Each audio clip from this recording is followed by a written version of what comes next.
Today's guest is the epitome of resilience and hope. She shares her battles with grief, sexual assault, and relationships.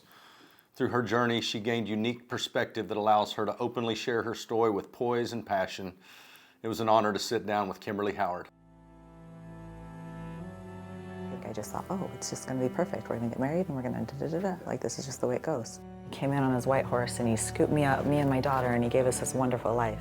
But I guess the second time when I woke up, I said, you want a divorce, don't you? And he said, yes. I've tried drinking, I've tried drugs, I'm not a virgin, and I'm divorced at 20. Tell us about Keaton. When I feel him, it's joy, and it's laughter, and it's gratefulness that I got to be his mom for those 5 years, because he was just the most incredible little being. If I take control, if I had any control in that situation, it won't happen again. So I have to tell myself that it was my fault, so it won't happen again. What happened? Gave him a hug, and I went on my way. And that's, for all practical purposes, the last conversation I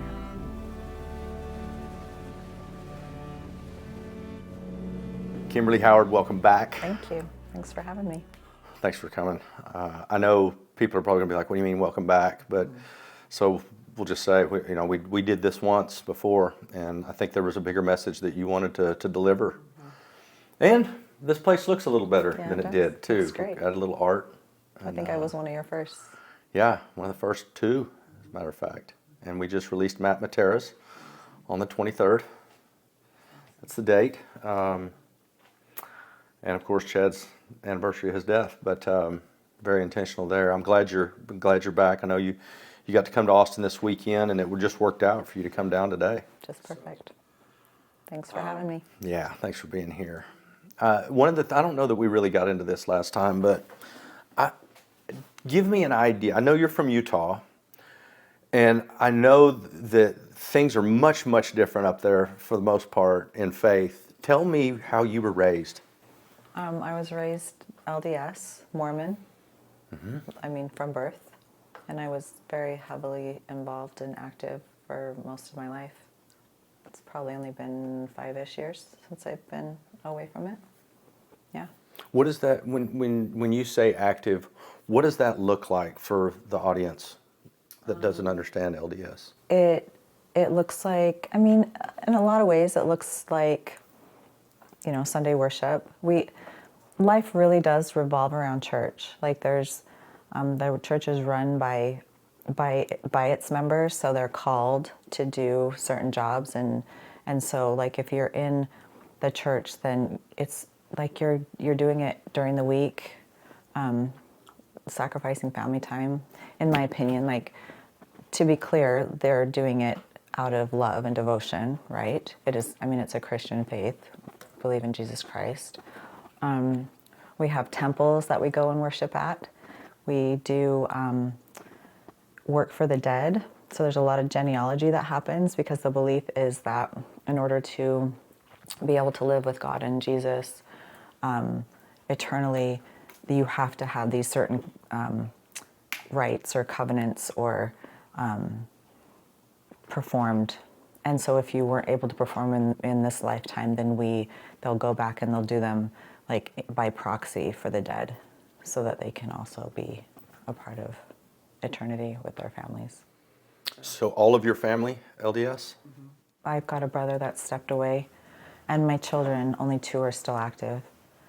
And so they've all stepped away too. But for the most part, yeah. Give me an idea, when you say stepped away, is there a commonality there and why they made that decision? The commonality is I think seeing it, it's a high control religion. There's, and again, I don't want to be disparaging about it, so I want to be really careful the way I frame things, but it's very much, you live and breathe it every single day, and there's a lot of, even though they're preaching love, it's a lot of guilt, shame, and fear. Yeah, that is driving you to the fear of not being able to make it to heaven, the fear of, and not in a way of like, again, it's said, Jesus died for our sins, right, so that we could return to him, and yet there's not a really great understanding of grace and how that actually works. Give me an example. Again, it feels like I'm a little bit uncomfortable just because I don't want to, like, again, disparage something that's very sacred to many people, right? Yeah. But for me,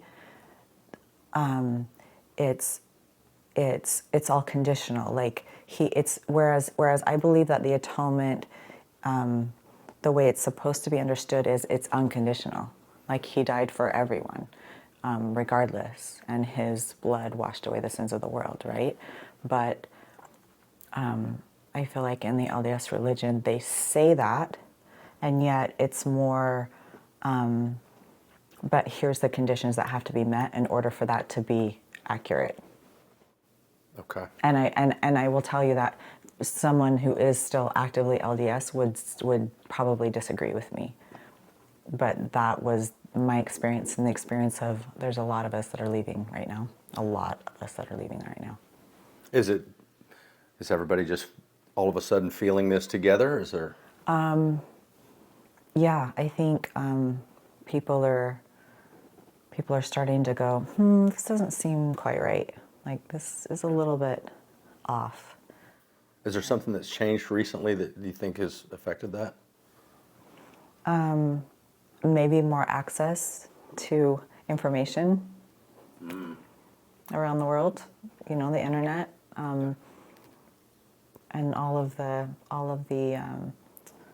resources that we have to be able to collect different information, and that makes you think, like, oh, well, wait, that actually makes more sense to me, or it resonates for me better than this does. And this feels more like love to me, because I feel like as human beings, we're calibrated to love. So if we can feel love, then that's what feels good to us. And a lot of that didn't feel like love to me, and we called it love, but it didn't feel like love. That's my opinion. Give me an idea of what your family was like growing up. My dad's he was a farmer. I grew up in Idaho, potato farmer. And then we moved to Saudi Arabia when I was 12. We lived there till I was 16. He worked for a prince over there, fifth in line to be the king. It's like the little flex, but we literally lived in the middle of the desert on a farm.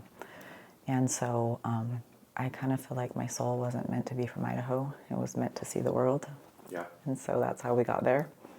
And I have 5 siblings. It's me, 4 boys, and a girl. And we had a good upbringing.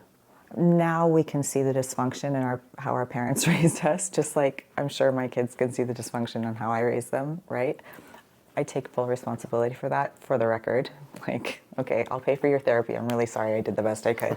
But my parents did the best they could. And there was some stuff that happened along the way, such as like some,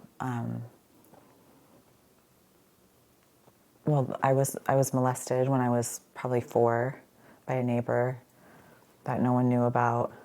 I had some assault when I was 12 again, but again, just kept it quiet.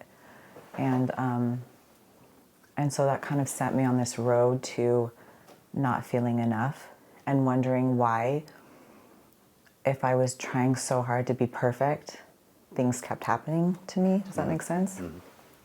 Mm-hmm. I think that set me on my road. And so that first experience, I want to ask, how old? I'm assuming it was a male, and how old was he? Mm-hmm. He was about 12, so Okay. Not an adult, but still with a 4-year-old, like inappropriate. Yeah. Knew Any better. consequences for him? I didn't tell anybody. Okay. I didn't tell anybody. Yeah. And then again, like I said, at 12, and then when I was 16, I was date raped, and that's how I lost my virginity. So, and again, I didn't tell anybody. And Because it was my fault. Because if I hadn't been making out with him, then it wouldn't have happened. So I took that. I think in order to feel like we're in control in our lives, sometimes we'll blame ourselves for things that maybe weren't our fault. And I'll get into that a little bit more when I go further into my story, because I feel like there's kind of a lesson around it. But yeah, I didn't tell anybody for years and years and years and years and years. And backing up to whenever you were 12, how old was he? He was a man. Okay. Adult male? Wow. So. And then you said when you were 16, date rape? Mm-hmm. And same age? Nope, he was 19, I think. And again, didn't tell anybody? No. How, and maybe I'm moving too far forward, but how far into the future was it that was ever talked about or acknowledged? Years. But again, because at the time, because I blamed myself for it, it took me a long time to realize, like, oh, that wasn't my fault. I thought that I just was bad because now I wasn't a virgin. Yeah. Because that's a big deal in our faith. So. Got you. Yeah. And you feel like that's the way they would have looked at it, it's your fault? No. Well. At least the 16-year-old you? Maybe. Yeah. Yes. I think I would have thought that. And I remember, like, we'd have to go and confess in order to be worthy again, to like take the sacrament and do those things. So I remember going and confessing that had happened, but I didn't say anything about the way it happened, and that I was begging him no, and like all of that stuff. Because again, in the way I was taught, it was the girls are the gatekeepers. So if like guys can't control themselves. So we have to be the ones that are pure and perfect and chaste. And yeah. And I'm assuming with the confession, no questions were asked either. No, they just assumed that, okay, that happened, and so I did whatever penance I had to do, and yeah. When you say penance, can I ask you what that means? It means like not participating and like not taking the sacrament on Sunday. If you're a little bit older and like have what's called a calling where you're serving, then you wouldn't do that. They'd release you from that. But really what it comes down to is kind of public shaming. I was going to say, stacking some more shame on you. Yeah. And I actually, until this very moment, hadn't put that together, which is so funny because I'm so big on no shame. But literally, when you're sitting there with your parents and they're passing the sacrament down the row and you're not taking it, and the people around you are watching you not take it, and like, why aren't you taking it? How'd that feel? Pretty shitty. Did it affect you for years? Mm-hmm. Yeah, I identified at that point. In the LDS church, we also don't drink, and we don't drink, don't smoke, drugs, none of that. It's very strict that way. We don't drink coffee. But at that point, I remember having the distinct thought that I had tried alcohol, I had tried cigarettes, and now I wasn't a virgin, so I was worthless. How long did that last? Because you're not there now, right? I'm not there now. And we'll get there, right? Yeah. Yeah, and this is just the tip of the iceberg of the rest of the stuff, you know? So then about a couple years later, my dad was killed in a car accident, and so that added another layer of grief. He was on his way to a funeral. One of his best friends had passed. He and my brother.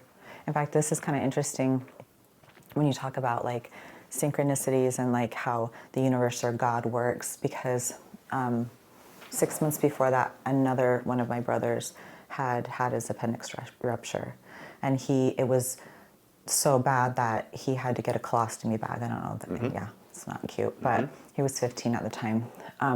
The day of this man's funeral, my brother was supposed to get that reversed, which was great.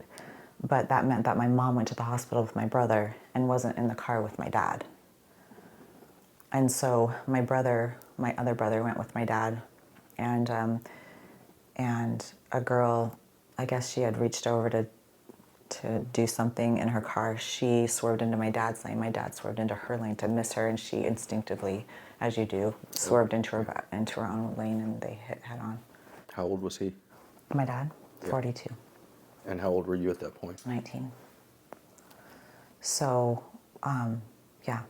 So that happened, and that also sets you on a trajectory. I don't know. At that point, I really can look back and see that girl and see how chaotic it all felt inside. Like, it already had felt like a lot, and yet she didn't have words to put to why it felt that way. Because we really didn't talk about it either. This is like early 90s. And we really didn't talk about things the way we talk about them now. They're not in the light. And we don't understand the psychological and emotional ramifications either at this point. Yeah. So about 6 months after my dad died, I met a guy, and he was very good looking. I remember it. But again, because we don't have sex before marriage, we weren't going to have sex. This is the other thing that's kind of funny to me. Like, we don't have sex before marriage. And so when we meet somebody, like, the courtship is accelerated because of hormones. And we meet them, we declare that we're going to be with them forever, and we get married so that we can have sex. Again, people in the church would be probably mad at me for saying that. I don't want to be disrespectful. We got you. To something that, again, people hold holy. So I met a guy, and at this point, I didn't understand grief either, because again, you just kind of get it out. We just didn't have the information that we have now, where we can. My mom didn't know to get us into counseling and to like help us through this, right? And she just had to put. In fact, another part of the story is that my father. When we came home from Saudi Arabia, he had saved $60,000, and that was like a whole lot of money at that point, and he was very proud of that. So he came home, and he wanted to get out of farming, so he bought 2 businesses in Salt Lake. One of them he ran himself, and one of them he hired some people to run it for him. The one he ran himself, they were both failing at the time. He brought that one back into the green, or the black, I guess, into the black, and was able to sell it back to the people actually that he bought it from. They wanted to buy it back now that he had it running well. And he had found out like a month before that the women that were running his other business were embezzling money from it. And so he couldn't afford to pay his life insurance policy, and it lapsed the month before he died. So my mom literally went to work like cleaning houses because she had to support her kids. And she was how old at that point? 42. Yeah. And I was 19, but my youngest sibling was, she would have been 10. So, and there were 6 of us. So she had kids in school. She had to. All right, and you're out of high school at this point. I'm out of high school, just barely, yeah. What are you doing next? I'm kind of moving all over, finding adventures. I moved to California for a little while. Then I moved home. Then I met this guy. Then we went to Vegas and got married. He was horribly abusive. And I was only married to him for like 7 months, I think, before I walked out. But it was pretty traumatic, that 7 months. And so now I've tried drinking, I've tried drugs, I'm not a virgin, and I'm divorced at 20. So my value is just like in the toilet at this point. So I started working as a dental assistant. That was kind of my trade at the time. And I met another guy a couple of years later, and we got married pretty quick. And I moved to New Mexico with him, and found out that he was high most of the time we were married. But it was so naive, I didn't know. Yeah. And when you say high, what was he using? Mostly pot. Okay. I don't know the extent of the other stuff. Yeah. But I literally, when I smell that now, it smells like him. And I just thought that's the way he smelled. Like I literally was so naive. And I know that sounds so dumb. And part of that is that I did a lot of my high school years in Saudi Arabia in the middle of the desert. Yeah, so no exposure Right, to it. and the rest of it is that I grew up in Mormon towns where there wasn't a lot of that happening. Yeah. Anyway, so at the time, like now, I would have probably been like, okay, what are you doing? Okay, let's figure out what we want to do to get, you know what I mean? Like we'd work through it. But then it was like, oh my God, he's smoking pot. And it was like this catastrophic, holy shit moment, Yeah. right? Goodness, hindsight and all of that. Anyway, he was a good guy, but I ended up leaving him, and I found out a week after I left him that I was pregnant with my daughter. Okay. So now I've been divorced twice, and for sure I'm not a virgin at this point, and I'm pregnant and single. And 22? And 23. 23. That's right. Mm-hmm.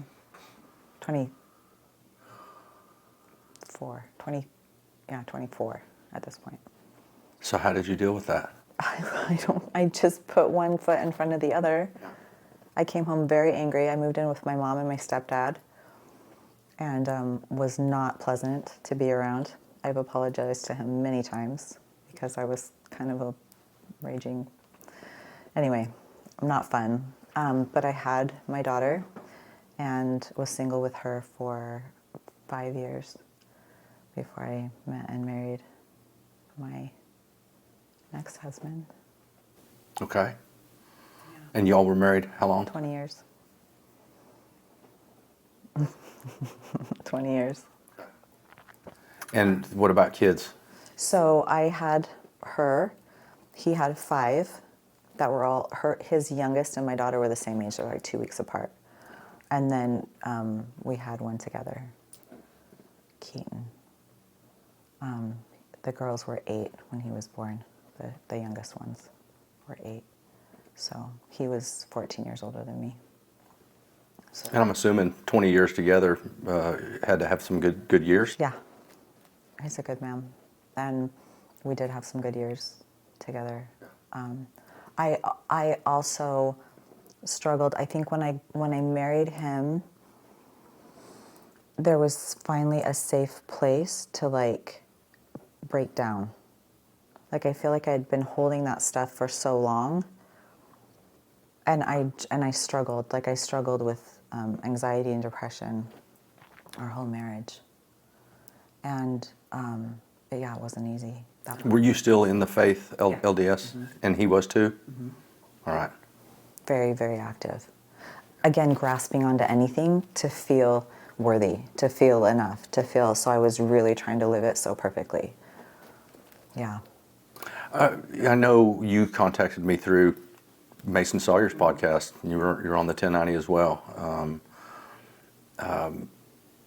It feels to me like, and I think about Brandon Crozier being in here a little bit ago. Your dad died when you were how old? 19. Yeah. His was, of course, when he was 12. But do you think that losing your father, do you think he would have influenced things differently Sure. at 19? Yeah. Oh, 100%. I was looking to be loved by a man. I was missing that piece. And to be honest with you, my dad and I weren't super close. We butted heads a lot. We were a lot alike, kind of stubborn, both of us. And so I think I was always searching. But my parents were very happy together. And so I would watch their relationship, and I would watch how he was so good to her and just adored the ground she walked on. And I was craving that. And I had this fairy tale in my mind that that's how it's supposed to be because that's how my parents were. Does that make sense? And yet I kept and I don't think I was really, it sounds ridiculous, but super cognizant because I didn't have a hard upbringing as far as my parents went. Like I didn't watch them fight, rarely, in all of my years. And like I said, always super respectful with each other. I just assumed that that's how people treated each other in a relationship. So I think I leaped without thinking. I know, it sounds ludicrous as it's coming out of my mouth, but I really think I just thought, oh, it's just going to be perfect. We're going to get married and we're going to da-da-da-da. Like, this is just the way it goes. Because I'm righteous, because I'm doing what I'm supposed to be doing, because I'm, like, and therefore I will get blessings. in return. And you were how old when you had Keaton? I was 32. 32? Tell us about Keaton. He was all love and light and joy and blonde hair, blue eyes, constantly moving, smart as a whip. Used to make us laugh all the time. And it's funny, like I can remember us all like sitting down and like we would have what's called family home evening where we would like have a little lesson on Monday nights and I remember him being on the couch and he's flipping around and he never stopped moving. And I'm thinking to myself, he's getting nothing out of this. And then all of a sudden he'd pop up with some sort of like intelligent comment about what was happening. I'm like, oh, okay, that's just how he works. Like he just was constantly moving. So yeah, he was really, really such a joy. And all children are joy and I love every one of my children, but he was really, and I think probably because I was older when I had him, so I was able to relax and enjoy him a little bit more too. And I wasn't single with him, so the experience was a little bit different than it had been. Before we go further, I want to ask you, before we get into what happened to him, are you still close with the other kids? Mm-hmm. I am. Yeah. I am. I love them all. The oldest is actually one of my best friends. We hang out often. Yeah. It's really amazing the way we meshed that family. And we really, truly just love and respect each other so much. Good. Yeah. So grateful. Share with us what happened to Keaton. So my ex's family went to Lake Powell every year, several times actually, a year. Keaton loved Lake Powell. He loved Lake Powell. And it's really a spectacular place if you ever get the chance to go. I've heard. It's magic. So we're on a family trip to Lake Powell. The day before, I was feeling really unsettled. I just said that and I can still feel it in my body. Just this itch to get out. Like I was crawling out of my skin. And my husband's sister and brother-in-law were coming home the day before. And I said to Scott, look, I don't know what's wrong. I have got to get out of here. I can't be here for one more second. I'm crawling out of my skin. And he said, well, that's weird. Like, okay. He's like, well, I'd rather you stayed, but if you need to go, then go. And so I said, okay. And so I pulled Keaton aside because he's the youngest and like all the kids are quite a bit older than he is. He's 5 at this point, and the next one is like 10 or 11. And so he's kind of the odd man out. And I said to him, and actually in my head, I wanted him to stay. Because in my head, I'm like, okay, I'm going to go home. I'm going to be by myself. I'm going to have a mom break. It's going to be nice, just relax. But I asked him if he wanted to come home with me. And he named like 10 reasons that he wanted to come with me. I could play with my Beyblades, and I can play with Weston. That was his best friend down the street. And, there's nobody to play with here. And, he went on. And then he just paused and he said, I think I'll stay. And I said, okay. Gave him a hug, and I went on my way. And that's, for all practical purposes, the last conversation I had with him. What happened? They were tubing, so they were only going about 11 miles an hour. It wasn't fast. It's interesting, there was a couple articles that came out, and the comments that people would leave, well, they should have had a life jacket on him. Well, they should have, da-da-da. And it's like, no. My ex was so stringent about rules and safety, and anyway, they weren't going very fast. And my daughter was actually sitting in the front of the boat with him, next to him, and the older kids, the cooler kids, were in the back. So she stood up to go sit back behind them, and I really just think it was so instantaneous. They hit a bump. The other interesting thing to me is, like, if you've got a boat going this way, if you hit a bump, you're falling backwards. You're not falling forwards because the way the boat is going, right? But for whatever reason, he bounced out of the boat in front, and the prop got him. immediate. Have you ever put yourself in the position of what if I was there? Every day. What's that like, or what was it like versus now? Now again, I have this level of surrender and acceptance that it went exactly how it needed to go, and I feel so much peace in that. And I don't connect to him in my grief anymore. I connected to him in love and light. When I feel him, it's joy and it's laughter and it's gratefulness that I got to be his mom for those 5 years, because he was just the most incredible little being, right?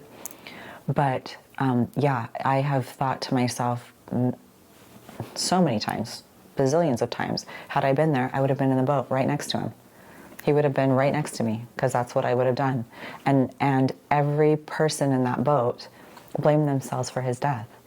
And it's a trauma response. If we take responsibility for something that happens to us or to somebody else, then we can somehow control it so it won't happen again, or we won't be blindsided again.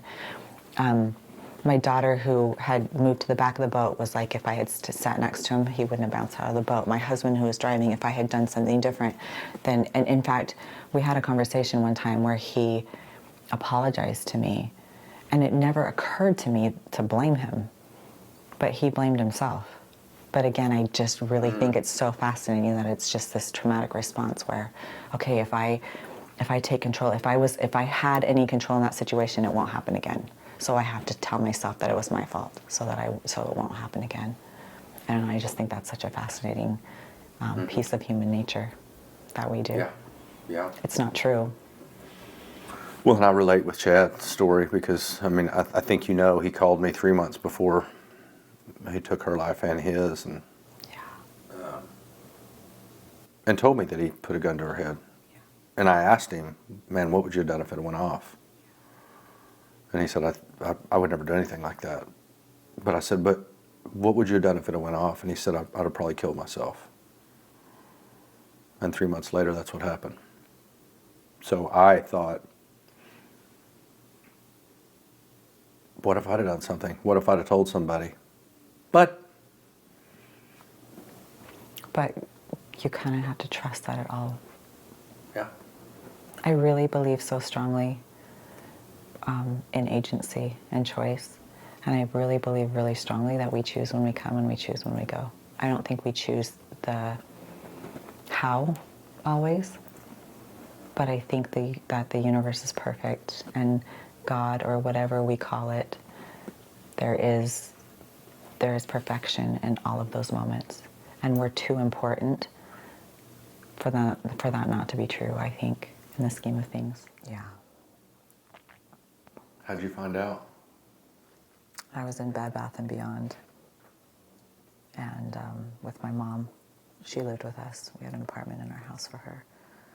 And we were out, we'd gone to dinner, and we went to Bed Bath & Beyond, and her phone rang. And I remember she picked it up and she was like, "Hi, Scotty." And then her face dropped and she didn't say another word. She just handed me the phone, which I thought was strange. Just in that split second that it happened, I was like, oh, that's weird. So I picked up the phone and was like, "Hi." And he just said, "He's gone."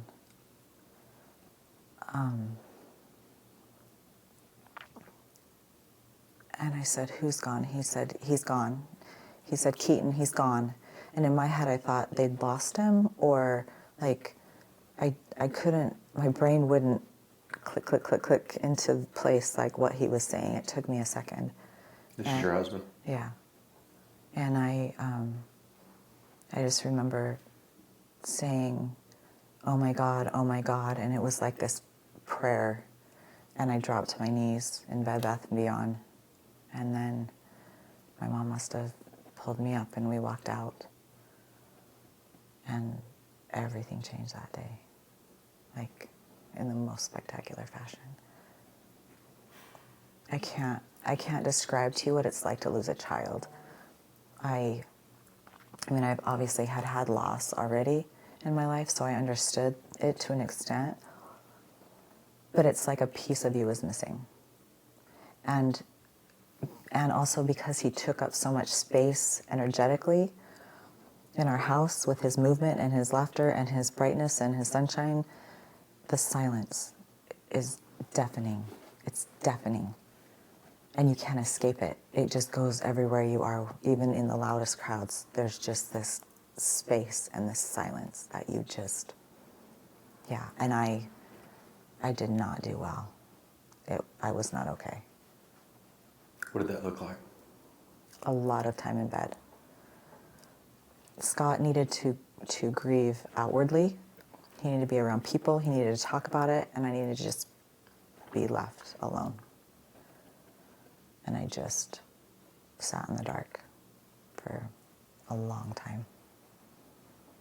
A very long time. And then there would be moments, because grief isn't linear. There would be moments where it felt like it lightened a little bit and I could function and do some things.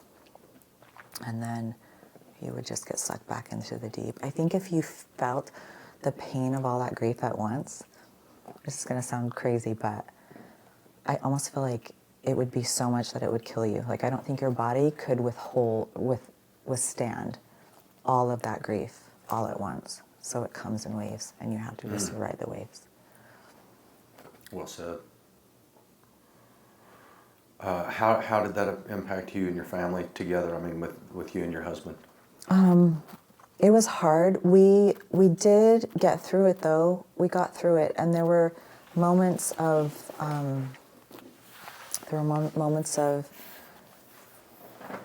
where we had to, like, we went to counseling. We went to counseling. We really worked hard to stay together. It's like 80% of marriages fail after you lose a child, because I think the different ways that you grieve. I actually, 2 years ago, we lost my nephew, who was he was born 4 months before Keaton. They were little buddies. He was 16 when he passed in a car accident. And I remember telling my brother and sister-in-law my sister-in-law came to me. She's like, it's driving me crazy. He's saying this and wants to do this and is trying to fix me. And I had to tell her the story of when I told my husband he was trying to share with me something that gave him comfort. And I remember telling him, stop. You literally have to stop. This isn't helping me. And it was really hurtful to him because he really just wanted to make it better for me. You know, as my man, he wanted to fix it for me, and which makes total sense, but it was not helping me at all. And that was kind of a turning point where he stopped trying to fix it, and then we could actually grieve together because we could just be in it together. Does that make sense? Okay. So, but we stayed together for 10 years after that. So, yeah. Right? Yeah, about 10 years. Still in the faith? Him? No, you. Me, still in the faith. Both of you, I guess. Mm-hmm. Yeah. And deriving comfort from it because we knew the plan. Like, we knew that if we stay in the faith and we stay faithful, then that's how we're going to be with our son again. That was the comfort of it. Yeah. Yeah. So. How do you, where have you found comfort? And how do you deal with this and be able to share this story so calmly and with not a tremendous amount of emotion? I will tell you, it is since, well, so should we go further on down the road, Yeah. a couple of years Sure, ago? yeah. So a couple of years ago, I was diagnosed with Lyme disease, and I didn't know this, but there are certain strains of Lyme that affect mental health. And so it was like this answer to, oh my gosh. So I really thought it was because of all my trauma that I struggled so hard with mood, but in reality, a lot of that had to do with the Lyme. Okay.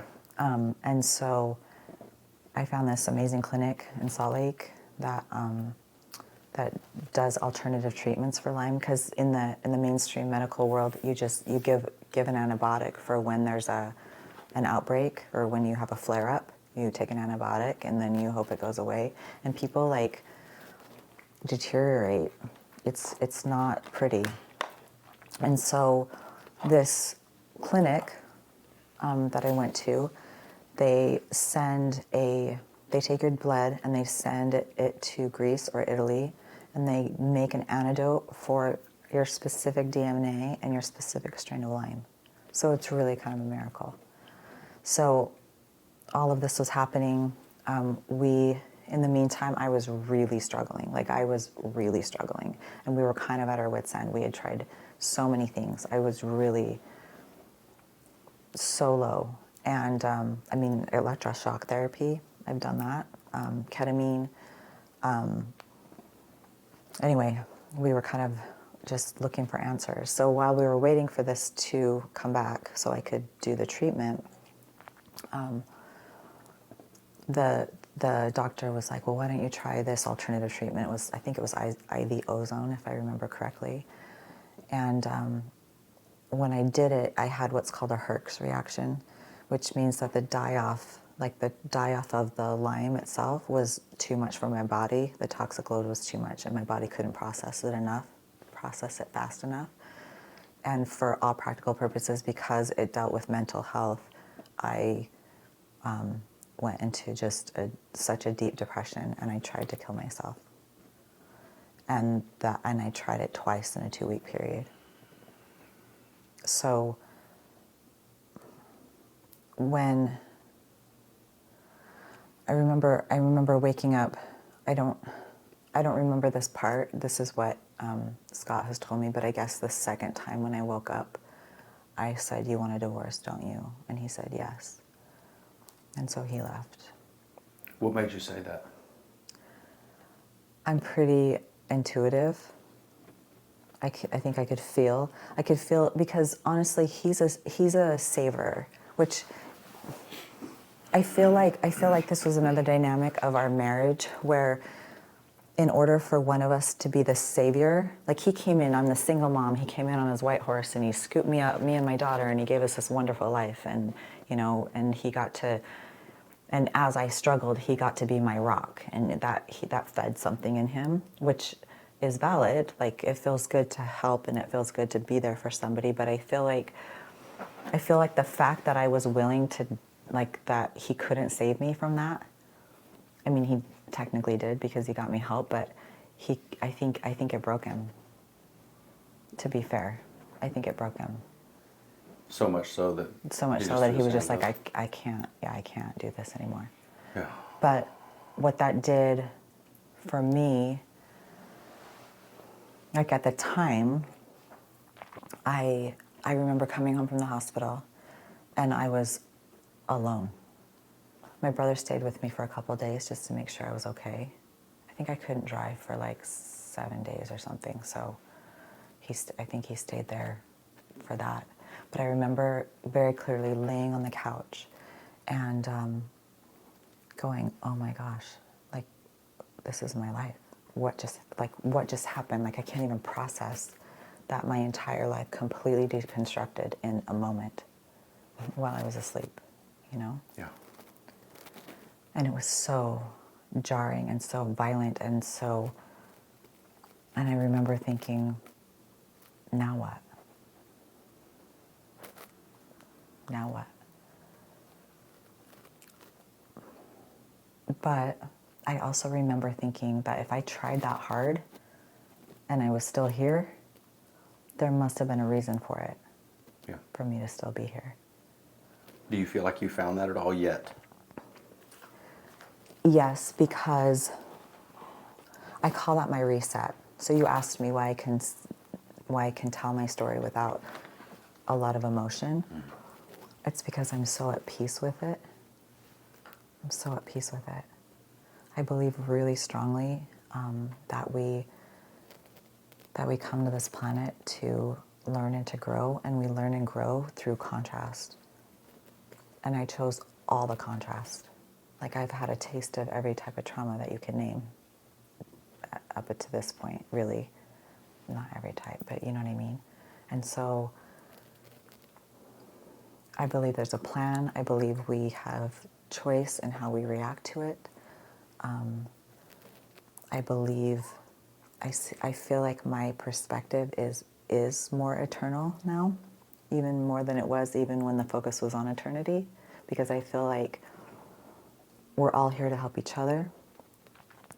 And I think what I learned on the couch that day, and then subsequently, I feel like I healed so fast. Like I looked back a month later and went, oh my gosh, I'm doing so much better. And then a couple months from there, like, oh my gosh, I'm doing so much better. And I was feeling happy, strangely. Like my whole life just completely imploded, and I'm okay. I'm doing okay.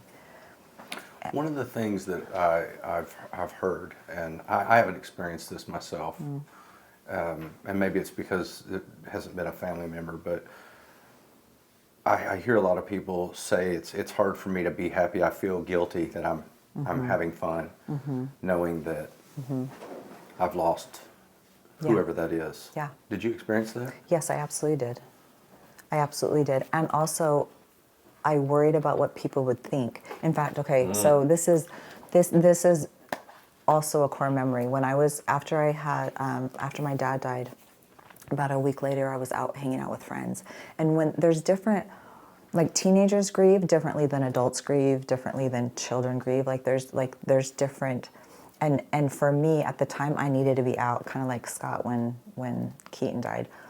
I needed to be out. I needed to be with friends. Because I couldn't process it. It takes longer for younger people to process it. They kind of have to go in and out of it more than an adult that can kind of sit in it more. And I remember a friend of mine saying, if my dad had just died, there's no way I'd be out here hanging out with my friends. And I remember going, I'm doing it wrong. Like, it's not okay for me to be here. And so, and then with Keaton, I felt like if I was almost afraid to be okay because the depth of pain was so deep that I didn't want to have a conversation with you and be like, I'm doing fine, because I really wasn't fine. Even in those moments that I was doing better, I needed so badly to hold on to that grief, because that grief is my connection to my son. And as soon as that grief is gone, what is my connection to my son? And so I think people hold on to that grief maybe even longer than they need to. Of course, they have to, like, for the depth of grief, that's the depth of love that you feel, right? And the love I had for my son, I mean, my children, all of them, like, I can't even describe it to you. Yeah. But, yeah, it took me a long time to heal from that. But when I, whatever happened with my, what I call, like I said, my reset, and this is not me saying, hey, try to kill yourself and then everything resets and everything's great. That is not what I'm trying to say here. But for me in my journey, my entire life had to deconstruct down to nothing. I was, that saying, just when the world was coming to an end, like when the caterpillar thought the world was coming to an end, it turned into a butterfly. Because in the cocoon, the caterpillar literally gets turned to mush. Like physiologically, it turns to mush before it reforms into a butterfly. I was caterpillar mush. And I don't know, I've been thinking about this a lot lately. Like, what is the lesson in it? I had to deconstruct completely to learn this lesson, but the lesson is simply that it was already inside me. And I had to be completely alone. Now, I'm saying that like my family wasn't rallying around me. They were, but my day-to-day was alone. Does that make sense? My daughter's, she's with her now husband, but like they're all living their lives. And I don't even know, to be honest, that they even knew what to do with me. It was so uncomfortable because I had just tried to do that. Like, how do you interact with someone that just tried to die? And as my child, like how does my daughter interact with me when I just tried to leave her? And when they've already been through so much grief already, losing their brother, you know what I mean? Like there's nuances and layers of not okayness to all of this, right? But it's all inside me. And it's all inside you. And it's all inside every single one of us. I guess my plea or my hope is that people can understand that they don't have to be broken down to where I was to understand that they can find that within themselves. And maybe it's a glimpse of it today. And maybe it's practicing just holding on to that little glimpse for a minute and changing that thought pattern just a little bit, like when they're feeling like a failure and when they're feeling like not enough, or when they're feeling like, what if they are? Like, if that's true, can this be true? And practicing that thought and that thought and that thought until it gets bigger and bigger and bigger and bigger, and you start to find that strength within you. You know what I'm talking about. You've come from rock bottom. Well, it's one of the reasons. I mean, when I really think back, and I've said this before, that I've seen so many people find their mission or their purpose in trauma and tragedy and loss. And if I hadn't lost Chad or Brian or David or Zach or the other 4 or 5 that I've lost, we wouldn't be sitting here today. Mm-hmm. And this is stories like yours, and not that we're going to have some fun on and have some light episodes on this show, but stories like yours are needed. You're going to speak to somebody that I can't. Mm-hmm. Your story is going to speak to somebody that I won't be able to. Mm-hmm. And that's the whole reason for this. And if I hadn't lost those people, we'll never know who chose to not end it. Yeah. But we always find out who did. Yeah. Yeah, that's true. That's true. And I, like I said, I don't want to deal in guilt, shame, or fear anymore. And that's why I'm so open about my story. And that's why I can calmly tell you that, like, I tried to die. It actually doesn't mean anything about me other than I was in a really desperate place. It doesn't mean I'm wrong or bad or, like, no, it means I'm a survivor. Yeah. It means I'm so resilient. And I got built back up from caterpillar mush. Yeah. And what the lighter episodes that you may have on, because you know some incredible people, and you're having such amazing experiences right now with people like that you're coming into contact with. You've told me some of the stories, some really incredible people, and all that's doing, even if they're lighter, those episodes are lighter, what it's showing is that your story didn't end with your tragedy either. And guess what? Look at the life that you're living now, from nothing to this. Yeah. And so it's okay to have those lighter stories in there. My life is full of joy and wonder and magic and being able to interact with people that are just amazing. And I can sit and I can cry with you and I can say, I know.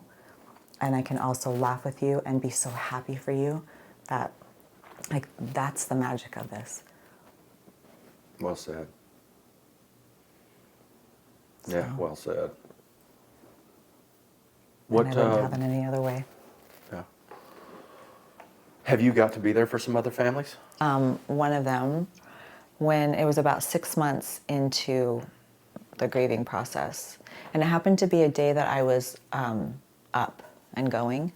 I was in the laundry room and I was folding clothes, and I had really been struggling again. Like, I'll just reiterate that again. I was so struggling, but I was up and about that day, and all of a sudden there was a knock at the door, and I looked out the window and I could see to the street from the laundry room, and there was a blue Harley sitting on the street, and I had bought Scott a blue Harley for his birthday a few months before, and I wasn't really like paying close enough attention to see that it wasn't his, but holy cow, that there's the same color Harley sitting outside the door.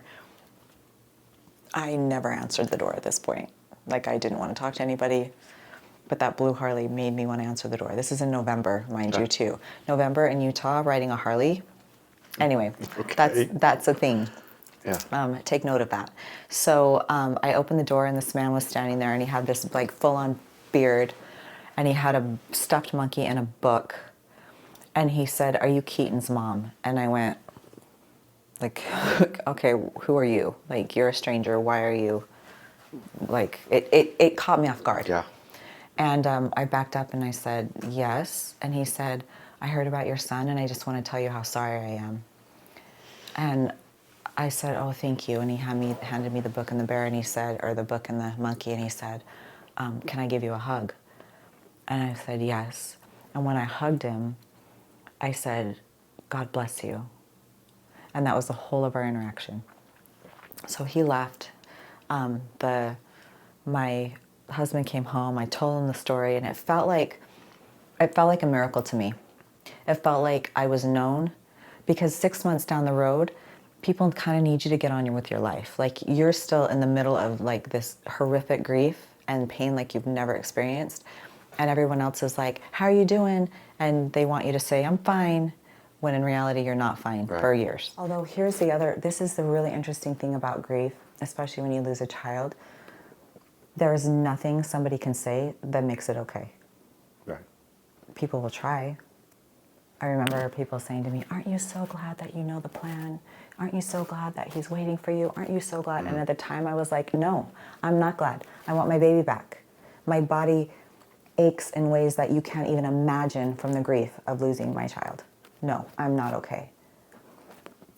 But I'm okay saying that. And so I can say to somebody who's lost a child, doesn't it just suck? Like I'm not trying to make you feel better, because guess what? You're not going to feel better.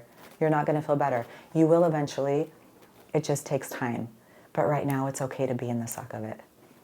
It's just the process. And the more you try to push it away, the more it comes back. So just let it. Just feel it and let it.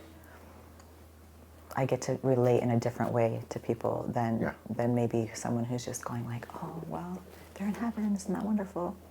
Well, yes, it is, when I can wrap my brain around the fact that I don't have them with me, you know. But yeah, I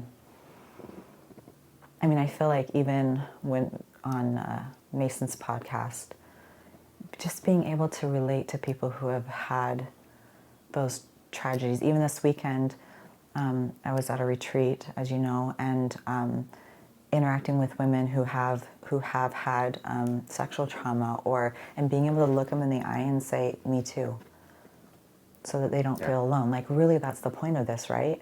Why would I have gone through everything I've been through without being able to say to somebody else, like, I see you. We just want to be seen in our grief and our pain and our happiness and our joy. We just want to be seen. And so I felt known and loved, and so grateful. Anyway, had no idea who this guy was. So that was in November. In June, in fact, it came on June 28th, which is Keaton's anniversary. We get a letter in the mail, and it said, hi, I don't know if you remember me, but, in the book that he gave me, he signed it, the Do Good Biker Dude. Okay. Anyway, so he said, this letter said, my name is Brad Bailey. I'm the Do Good Biker Dude. And he's like, and I want to tell you my story. And basically his story is that 10 years before that, he'd lost his brother. And he was very angry at God for taking him. And anyway, he had a really bitter heart, and he kind of was living life angry at this point. I mean, he was doing the husband-father thing, but he was angry. Yeah. And so he was looking on the local want ads. He was looking at boats, which he says later, he's like, I don't know why I was looking at boats in November in Utah, but he came across my son-in-law's boat because they had decided that they were never getting on a boat again. And so he called on it. And my son-in-law he's very private. Like, he's personable and he's very nice, but he's not going to tell you his business ever. So when Brad called on this boat, he said, why are you selling it? It looks amazing. Like, it's in mint condition. Like, why are you selling it?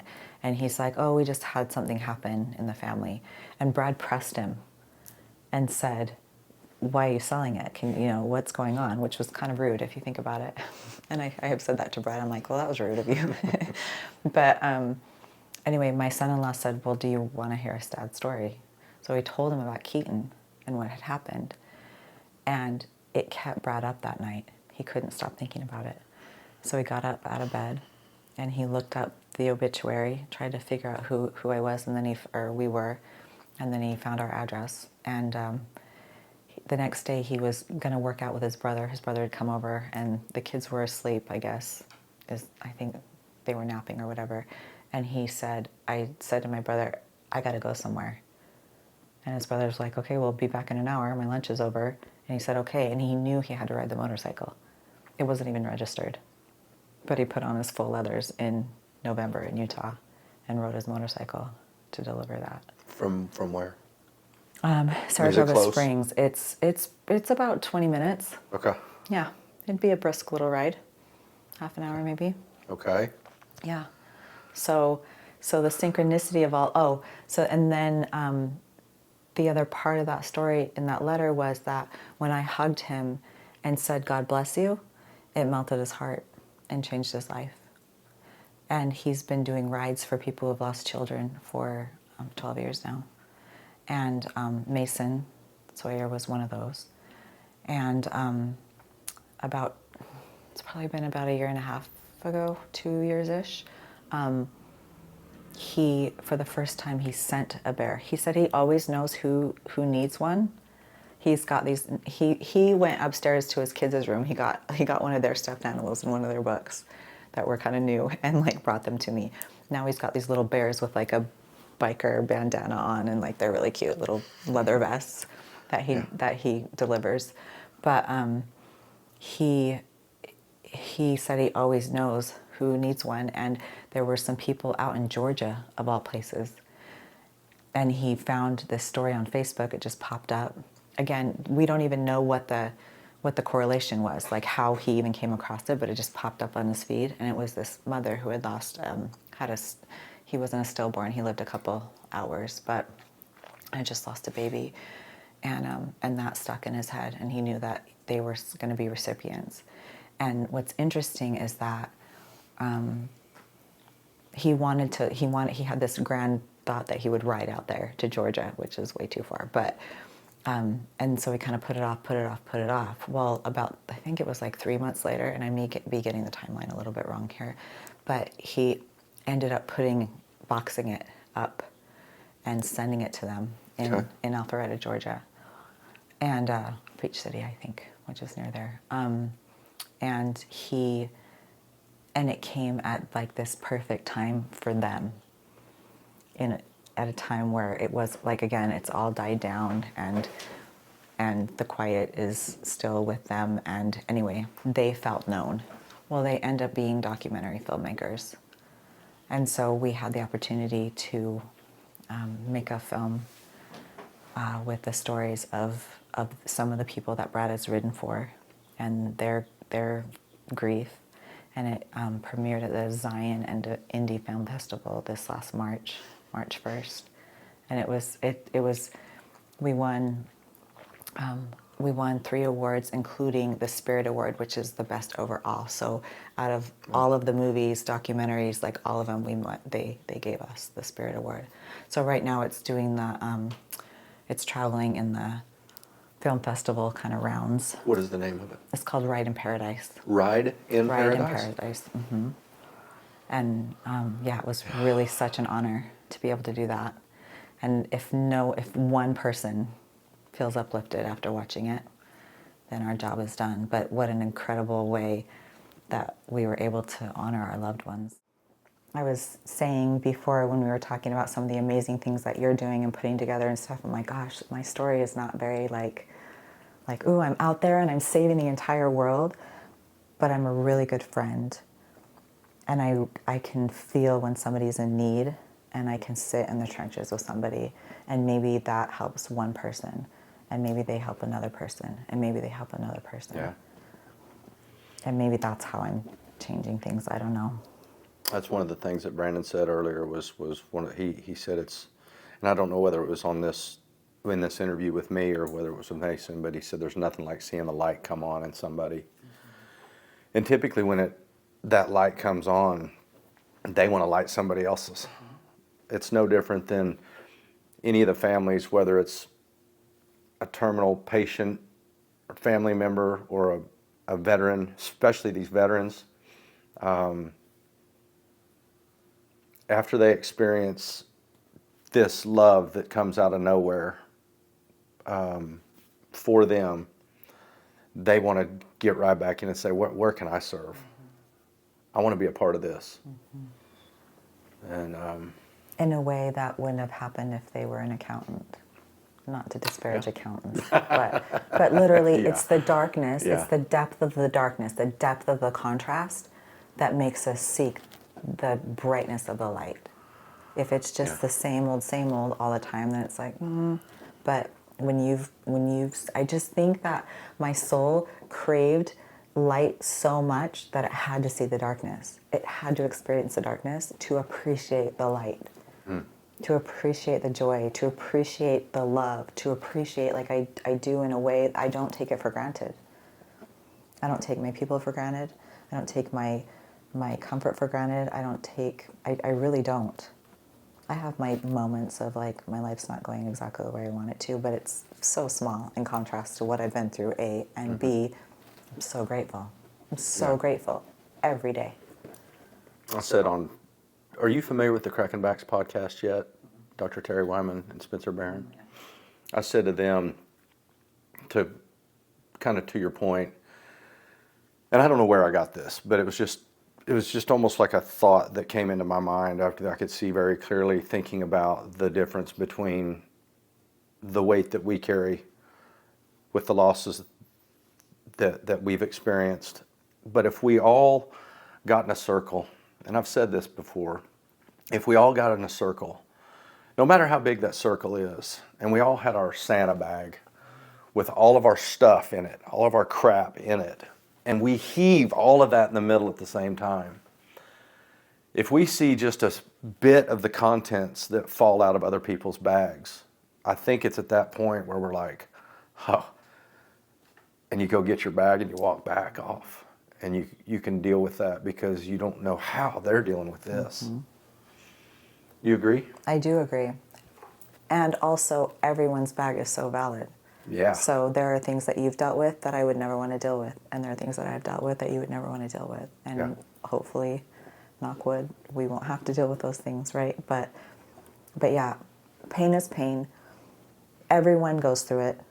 You can't survive. You can't do life without pain because we're here for that experience. Yeah. We're here for that learning. We're here for that growth. We don't grow without, I mean, it's just like building a muscle. Like, it's the exact same principle. Without the breakdown, there's no building. Yeah. You may have heard this term, but I went to a buddy of mine named Brandon in Amarillo took me to a life skills seminar in Dallas, and it was the first one dealt with your past, the second one dealt with your present, and then the third dealt with your future and your mission. And I remember Brandon showing up at the DoubleTree Hotel, and he couldn't tell me anything about it. I was like, well, what is it? He was like, don't worry, you're going. And it's going to be good for you, and you're going to work really hard. And I'm still fighting staying off cocaine. This is probably 2010. And I remember I just trusted him, and I went, and he's in a suit, which I've never seen this hulk of a guy in a suit. You know, he's a former Army Ranger, and he's in a suit and a tie, and he meets me, and all of the other sponsors are in suits and ties, and they've got whoever they're sponsoring.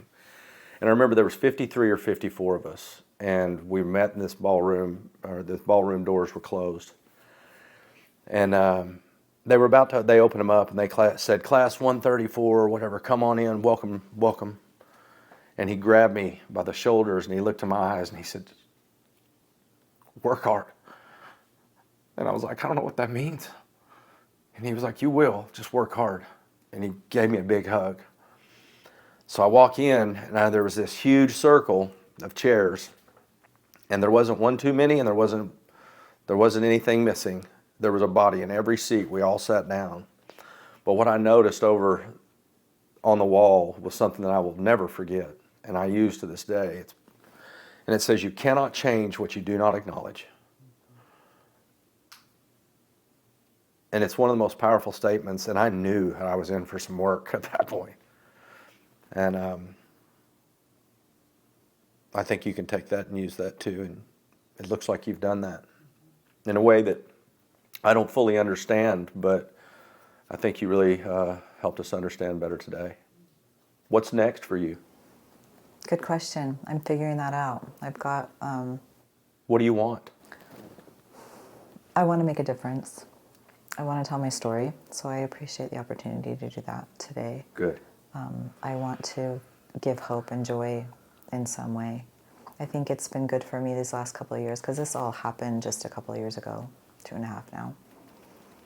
And it's taken me a minute to like get my feet back under me and to feel solid in who I am, because I had to relearn who that was because she got lost for many, many years. And so I'm excited to pay it forward now, I hope. So. Yeah, and I know you will. If you may feel like that's stagnant at times, but I have no doubt that all that's going to arrive just on time. Thank you. And again, just like I told Brandon earlier, I mean, I'm going to be.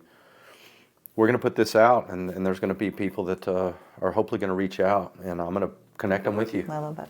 Yep. And if there's anything that I can do, I'm willing to do it. Thank you. So thank you for coming back. Thank you for having me back. You're welcome.